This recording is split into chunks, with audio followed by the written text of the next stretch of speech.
Hello everyone. मैं मिथुन सिंह स्वागत करता हूं आप सभी का। आशा करता हूं आप सभी बहुत अच्छे होंगे। आर्मी पब्लिक स्कूल के करंट अफेयर्स की शुरुआत मैंने कर दी है। आप वीडियो को जाकर चेकआउट कर सकते हो। लिंक आपको प्लेलिस्ट और डिस्क्रिप्शन बॉक्स दोनों जगहों पे, लिंक एक्चुअली डिस्क्रिप्शन बॉक्स में मिलेगा, प्लेलिस्ट में आपको वीडियोज़ मिल जाएगी। तो सीएसबी एग्जाम के जो प्रीवियस क्वेश्चन पेपर है ना, उसे हम लोग सॉल्व कर रहे हैं। इससे पहले एक वीडियो आ चुकी है, उसका भी लिंक आपको प्लेलिस्ट और डिस्क्रिप्शन बॉक्स में मिल जाएगा। तो चलिए आज की क्लास को स्टार्ट करते हैं। उससे पहले विनर्स के नाम की अनाउंसमेंट करते हैं। और सबसे पहले इन सारे लोगों को टोकरी भर के बधाई। ये जीवन में आगे बढ़ना चाहते हैं, इस एग्ज़ाम को क्रैक करना चाहते हैं, एज अ टीचर अपने आप को कैरियर के तौर पर जो है इस प्रोफेशन को लेना चाहते हैं। इन सभी लोगों की जो भी डिमांड्स है, आई मीन जो भी बिलीव है, बिलीव सिस्टम है, जिस भी फेथ में ये बिलीव करते हैं, इन सभी की जो है मनोकामना पूरी हो जाए। तो चलिए शुरू करते हैं।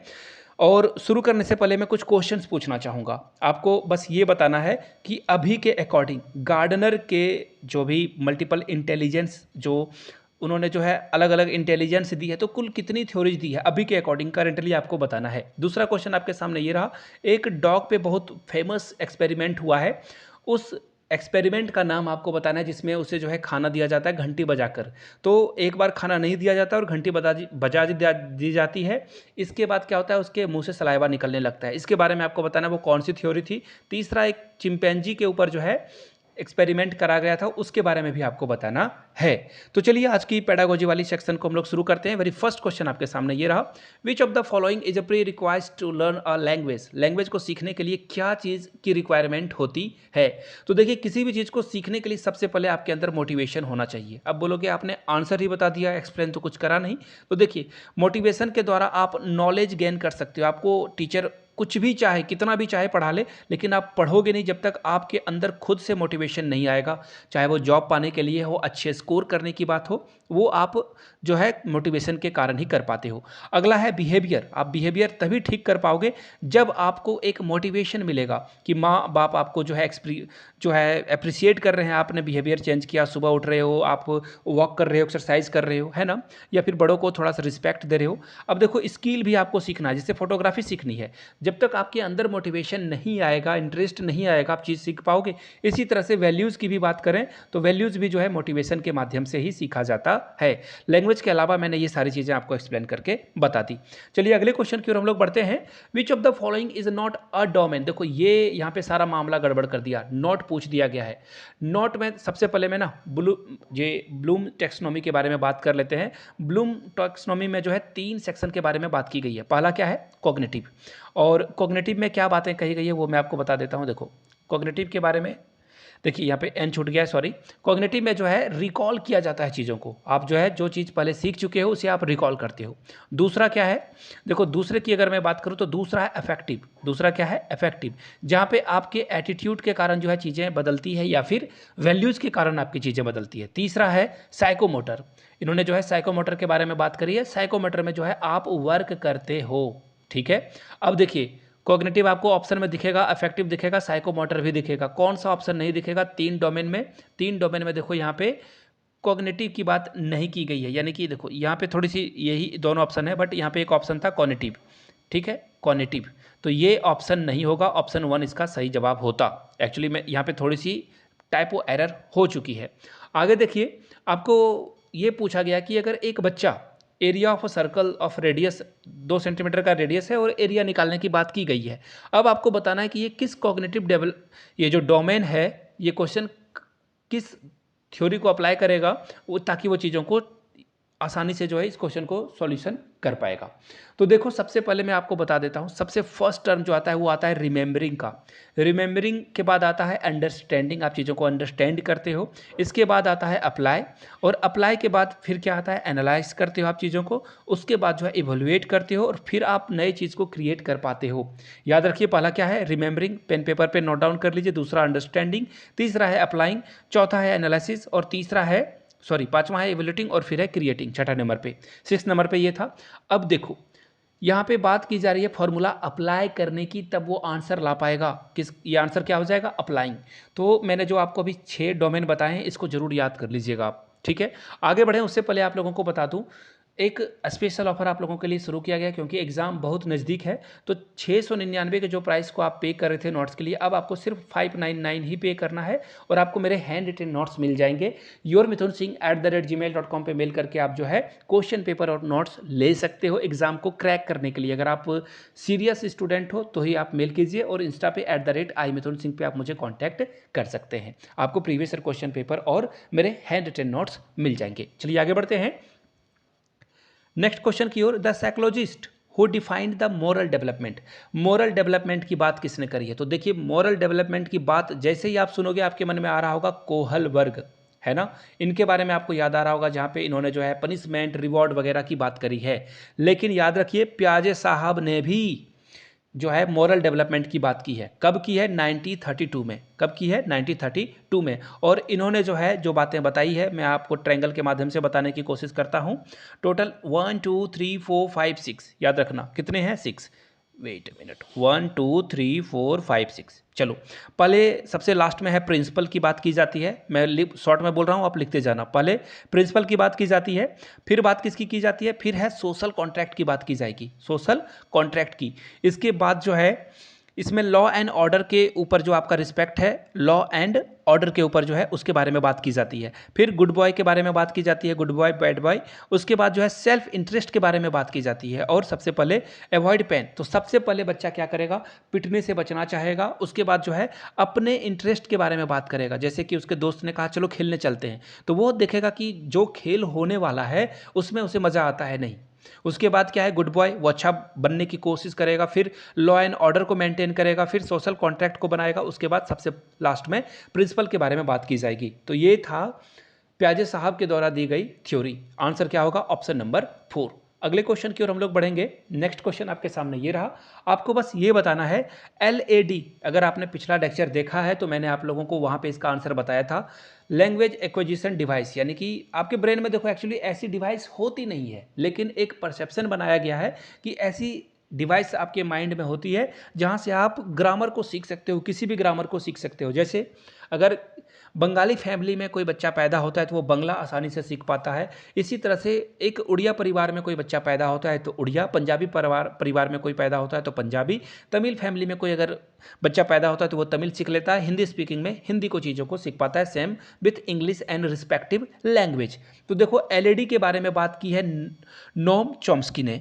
और नोम चॉम्स्की ने एक और क्वेश्चन को ऐसे घुमाकर पूछा जा सकता है आप लोगों के लिए कि यूनिवर्सल ग्रामरिकल थ्योरी है ना, यूनिवर्सल ग्रामर थ्योरी किसके द्वारा दी गई है? तो याद रखिएगा नोम चॉम्स्की के द्वारा दी गई है। ठीक है, चलिए आगे बढ़ेंगे अगले सवाल की ओर। RTE एक्ट 2009 में जो लाया गया है आर्टिकल है, ये कॉन्स्टिट्यूशन ऑफ इंडिया में किस आर्टिकल में है? किस आर्टिकल में है ये पूछा गया है। आर्टिकल 22 नहीं, आर्टिकल 44 नहीं, आर्टिकल 86 भी नहीं है। इसका सही जवाब है आर्टिकल 20A में जो है RT एक्ट के बारे में, राइट टू एजुकेशन के बारे में बात की गई है। आप इनकी ऑफिशियल वेबसाइट पे भी जाकर चीज़ों को देख सकते हो। बड़ा ही प्यारा क्वेश्चन है और फेवरेट क्वेश्चन है। CTET में बार बार पूछा जाता है जेंडर क्या है।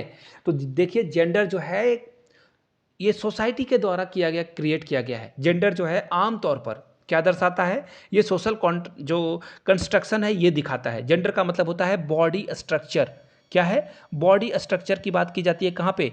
जब जेंडर के बारे में बात की जाएगी। लेकिन देखना, आप डॉक्टर के पास अगर प्रिस्क्रिप्शन देखोगे डॉक्टर का तो वहाँ पे सेक्स लिखा होता है, जेंडर नहीं। सेक्स का मतलब होता है मेल या फीमेल। ठीक है, वहाँ पे यहाँ पे जेंडर डिस्क्रिमिनेशन आपको नहीं दिखेगा। लेकिन जब आप बात करते हो जेंडर की, आपका जेंडर क्या है, तो ये एक जो है डिस्क्रिमिनेशन यानी कि भेदभाव हो रहा है यहाँ पे। यानी कि इसका सही जवाब क्या होगा? जेंडर क्या है? एक सोशल ये जो है कंस्ट्रक्शन है, सोशल के द्वारा ये बनाया गया है। ठीक है, चलिए आगे बढ़ते हैं। सेक्स के बारे में पूछा जाएगा तो आपको बायोलॉजिकल एंटिटी देना है सेक्स के बारे में, और जेंडर के बारे में आपको सोशल कॉन्ट्रैक्ट के बारे में बताना है। चलिए आगे बढ़ेंगे। Children with individual differences should be taught in A school having teachers. देखिए, इंडिविजुअल डिफरेंस यानी कि कोई बच्चा जल्दी सीख जाता है, किसी को मैथ में इंटरेस्ट है, किसी को ड्राइंग में इंटरेस्ट है, किसी को सोशल स्टडीज़ पढ़ना बहुत अच्छा लगता है, हिंदी किसी को पढ़ना अच्छा लगता है, किसी को इंग्लिश एंड सो ऑन। तो ऐसे इंडिविजुअल डिफरेंसेस आपके क्लासरूम में मौजूद हैं, तो आप इन चीज़ों को कैसे डील करोगे, कैसे पढ़ाओगे?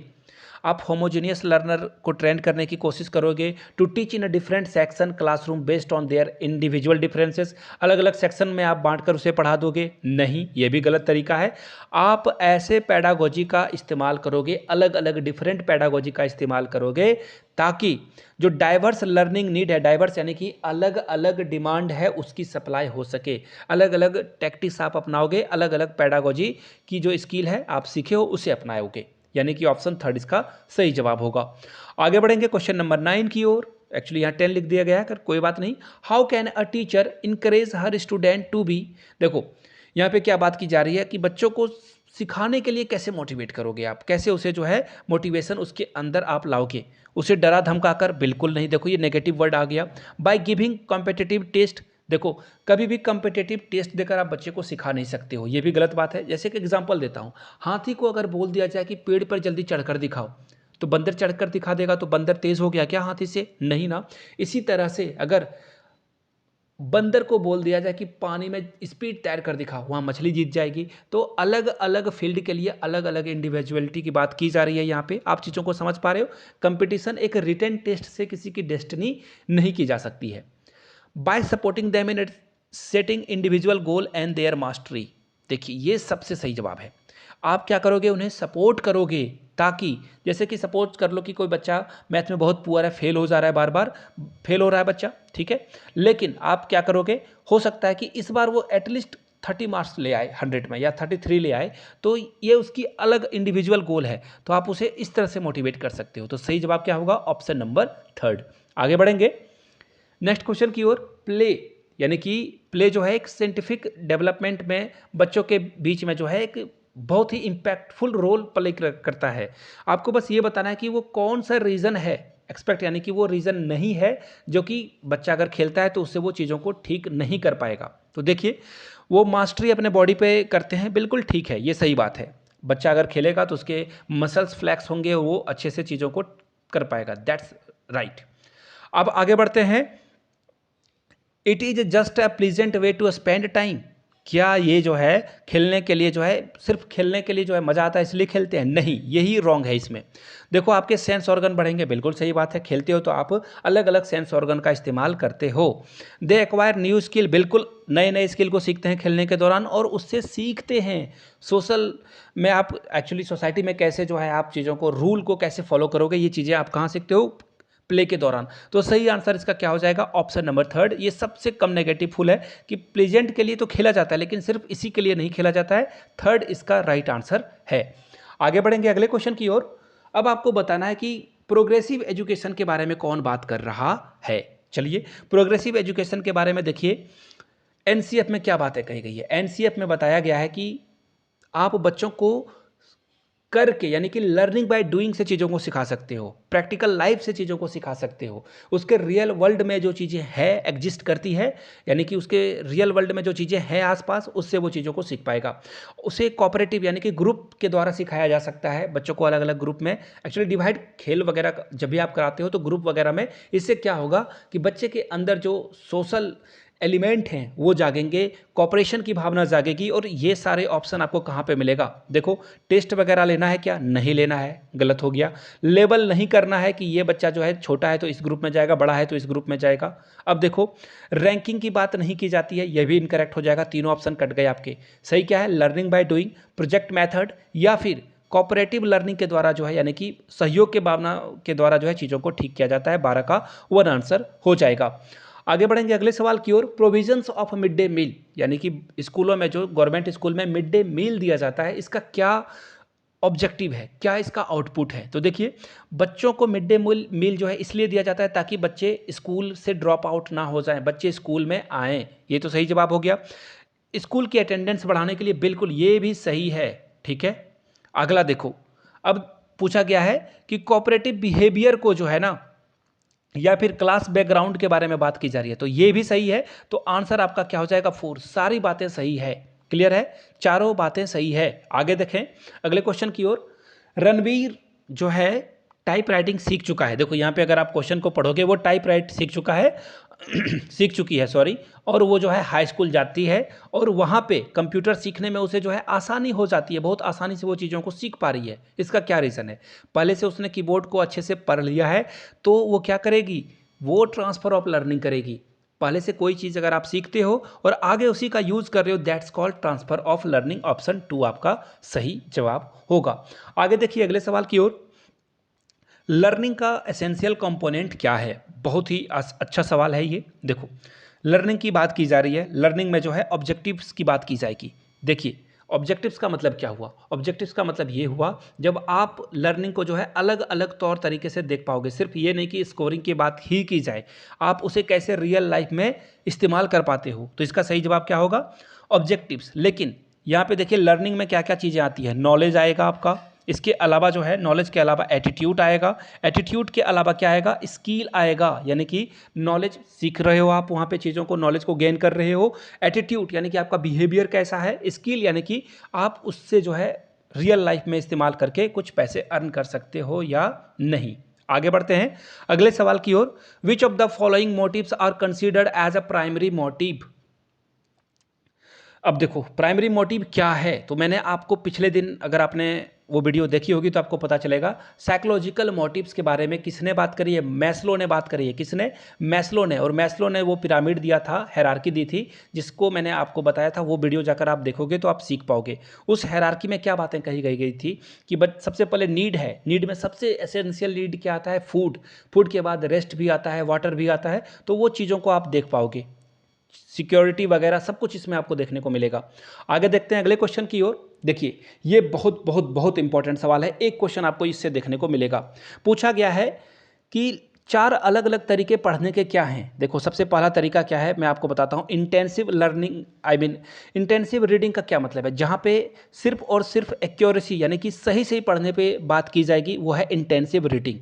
और उसमें जो कम चीज़ों को पढ़ाया जाएगा, सिर्फ ये देखा जाएगा कि बच्चा जो है अच्छे से चीज़ों को पढ़ पा रहा है अथवा नहीं, यानी कि एक्यूरेसी की बात की जाएगी। अब देखिए एक्सटेंसिव रीडिंग में क्या बात की जाएगी? उसमें सिर्फ और सिर्फ फ्लुएंसी की बात की जाएगी। किसकी बात हो रही है? Extensive reading. उसमें जो है बच्चा स्पीड से चीज़ों को पढ़ पा रहा है अथवा नहीं। अब देखो अगला जो है स्किमिंग है। यहाँ पे मैं चौथे ऑप्शन से आपको पढ़ा रहा था। इंटेंसिव में फिर से एक बार रिकैप करा देता हूँ। इसमें जो है ज़्यादा से ज़्यादा सही से पढ़ने पे फोकस किया जाएगा। एक्सटेंसिव में फ्लुएंसी यानी कि जल्दी जल्दी पढ़ पाता है बच्चा कि नहीं, इसके बारे में बात किया जाएगा। स्कीमिंग देखो क्या होता है, आप जो है सिर्फ एक थीम के बारे में पता करते हो कि ये पूरी, देखो पैसेज अगर आप पढ़ते हो तो उसमें ऑनेस्टी के बारे में बताया जा रहा है, तो आप पता करते हो कि ये इसका थीम क्या है ना। और भी जल्दी जल्दी पढ़कर आप पता कर पाते हो कि थीम क्या है। अब देखिए स्कैनिंग में आप क्या करते हो, जल्दी जल्दी आप चीज़ों को पढ़ लेते हो और एक पर्टिकुलर थिंग को जो है आप निकालने की कोशिश करते हो। देखो जैसे सपोज कर लेते हैं एक पैसेज है जिसमें अशोका के बारे में, अशोका द किंग के बारे में बातें की गई है और उसमें उसकी माता का नाम पूछ लिया गया है, तो आप जो है मदर वर्ड पे ज़्यादा फोकस करोगे कि पैसेज में मदर कहाँ पे आया हुआ है और या फिर ईयर कहाँ पे आया हुआ है। जब आप उस पॉइंट ऑफ व्यू से चीज़ों को पढ़ते हो, दैट्स कॉल्ड स्कैनिंग। ठीक है, चलिए आगे बढ़ते हैं अगले सवाल की ओर। यानी कि इसका सही जवाब क्या हो जाएगा? अलग अलग तरीके के 4 ऑप्शन है, स्कीमिंग, स्कैनिंग, एक्सटेंसिव और इंटेंसिव रीडिंग। 4 इसका सही जवाब हो जाएगा। अगले क्वेश्चन की ओर हम लोग बढ़ते हैं। TBLT सेकेंड लैंग्वेज टीचिंग में इसका क्या फुल फॉर्म है? तो देखिए T स्टैंड फॉर टास्क, देखिए ऑप्शन तीनों में सही है। ठीक है, task based language teaching, task based language teaching. तो देखो यहाँ ट्रेनिंग है, ये ऑप्शन कट जाएगा, यानी कि ऑप्शन 3 आपका सही जवाब हो जाएगा, यानी कि टास्क बेस्ड लैंग्वेज टीचिंग। चलिए आगे बढ़ेंगे। NCF 2005 में जो बातें की गई है, ये कितने लैंग्वेज में ट्रांसफ़र की गई है? ये देखो इंडिया एक डाइवर्स कंट्री है, कहीं पे तेलुगु, तमिल, उड़िया, मलयालम, हिंदी, भोजपुरी, पंजाबी, आसामीज़ ये बातें की जाती है। तो ऐसे में मराठी भी बोली जाती है। तो अलग अलग लैंग्वेज है और हम लोगों को दूसरे लैंग्वेज की रिस्पेक्ट करनी चाहिए। कुछ आप सीख सकते हो दूसरे लैंग्वेज को अगर आप कम्युनिकेशन कर पाते हो तो टोटल 22 लैंग्वेज है, याद रखिएगा, टोटल 22 लैंग्वेज की बात की गई है NCF में। आगे देखिए फोनोलॉजिकल अवेयरनेस है, इसका क्या मतलब है? देखिए फोनोलॉजी का मतलब होता है साउंड पे जोर दिया जाता है, साउंड के बारे में बात की जाती है। तो देखिए राइट होगा नहीं, ग्रामर की बात होगी नहीं यहाँ पे, और यहाँ पे देखो स्पीक फ्लुएंटली और एक्यूरेट, ये भी बात नहीं होगी। सिर्फ बात की जाएगी साउंड के स्ट्रक्चर पे। किस पे बात की जाएगी? साउंड के स्ट्रक्चर, यानी कि साउंड का स्ट्रक्चर कैसा है फोनोलॉजिकल में, सिर्फ और सिर्फ साउंड के स्ट्रक्चर पे बात की जाएगी। You can gain attention of your class through, आप जो है गेन कर पाओगे अटेंशन अपने क्लास की। कैसे आप गेन कर पाओगे? तो देखिए इसका सही जवाब होगा स्टिमुलस वेरिएशन। इसका मतलब क्या हुआ? अगर पार्टिकुलर स्टूडेंट को जो है चीज़ों को सीखना है, फ्रिक्वेंटली वेरिएशन करना होगा। जैसे क्लास में आप पढ़ा रहे हो और एक ही लेक्चर मेथड से बार बार चीज़ों को पढ़ाते रहोगे तो वो बोर हो जाएगा, थक जाएगा। एक्टिव पार्टिसिपेशन बहुत इंपॉर्टेंट है। आप बच्चों को भी जो है मोटिवेट करोगे कि वो भी पार्टिसिपेट करे, वो भी इंगेज हो और क्वेश्चन का आंसर दे पाए। उसे भी पूछ सकते हो कि मैंने अभी पढ़ाया तो आपने क्या सीखा। ये पार्टिसिपेशन होने का बहुत इंपॉर्टेंट रोल है किसमें? बच्चे के सीखने में, लर्निंग में। अब देखिए फ्रीक्वेंटली, अब जैसे 1 घंटे की लेक्चर अगर आप ही बोलते रहोगे तो कैसे होगा? आपको टूल्स का भी इस्तेमाल करना चाहिए, ऑडियो वीडियो का भी इस्तेमाल करना चाहिए, ताकि बच्चों को जो है सारी बातें समझ में आ सके। थर्ड इसका सही जवाब होगा, यानी कि क्वेश्चन नंबर 20 का सही जवाब क्या होगा? थर्ड। तो ये था क्वेश्चन। मैं फिर से बता दूं, 599 में आप मेरे हैंड रिटन नोट्स एक्वायर कर सकते हो with previous year question paper. yourmithunsingh@gmail.com पे आपको मेल कर लेना है। इंस्टा पे हो then do follow me @iMithunSingh। Video यहाँ तक आपने अगर देख ली है तो एक बार नीचे कमेंट सेक्शन में जय हिंद जरूर लिखिएगा। आगे आपको किस सब्जेक्ट की वीडियो चाहिए प्रीवियस ईयर क्वेश्चन पेपर में, वो भी लिखिएगा। Thank you so much for watching this video. Have a good day.